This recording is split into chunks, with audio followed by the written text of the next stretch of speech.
అక్రమ కేసులకు భయపడే ప్రసక్తే లేదని బీఆర్ఎస్ ఎమ్మెల్సీ కవిత అన్నారు. నిజామాబాద్ జిల్లాలో పర్యటించిన కవిత బీజేపీ, కాంగ్రెస్ సర్కార్పై తీవ్ర విమర్శలు చేశారు.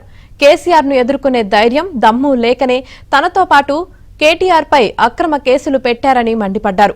తమది భయపడే రక్తం కాదని భయపెట్టే రక్తం అన్నారు. ఎన్ని కేసులు పెట్టినా బీఆర్ఎస్ కార్యకర్తలు నిప్పు కణికల్లా బయటకు వస్తారని చెప్పారు. కాంగ్రెస్ హామీలపై ప్రతి ఒక్కరూ ప్రశ్నించాలని, గ్రామ గ్రామాన కాంగ్రెస్ నాయకులను నిలదీయాలని ఎమ్మెల్సీ కవిత పిలుపునిచ్చారు. అంతేనా? కవితక్కను మళ్ళా తెచ్చుకుందామంటే మళ్ళా చేతులెత్తురు. అంతేనా? మనకు తెలంగాణ తల్లి ఉండొద్దట.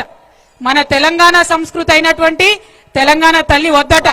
కాంగ్రెస్ మాత చెయ్యి గుర్తున్న కాంగ్రెస్ మాత బొమ్మను సెక్రటేరియట్ లో పెట్టిండు. మనం ఆమెనే దేవతను కొలువన్నట. మన తెలంగాణ తల్లిని మనం మర్చిపోవాలన్నట. మరి ఇక్కడ మన వెనుక కనబడుతున్నాయి ఇట్లా వేల సంఖ్యలో మనం తెలంగాణ అంత పెట్టుకున్న తెలంగాణ తల్లి, ముద్దుగా బతుకమ్మ పట్టుకున్నటువంటి తెలంగాణ తల్లి ఆమె వద్దని చెప్తున్నారు. మరి దానికి మనకు ఒప్పుకుందామా? ఒకసారి ఆలోచన చేయాలి. మన తెలంగాణ తల్లి మనకు కావాలన్నా వద్దా? మన తెలంగాణ తల్లి మనకు కావాలన్నా వద్దా? తెలంగాణ తల్లి మాదిరా, కాంగ్రెస్ తల్లి మీదిరా. తెలంగాణ తల్లి మాదిరా, తెలంగాణ తల్లి మాదిరా.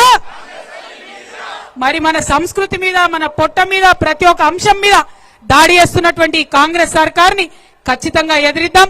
ఎన్ని కేసులు పెట్టినా, ఎన్ని నిర్బంధాలు చేసినా భయపడేదే లేదు.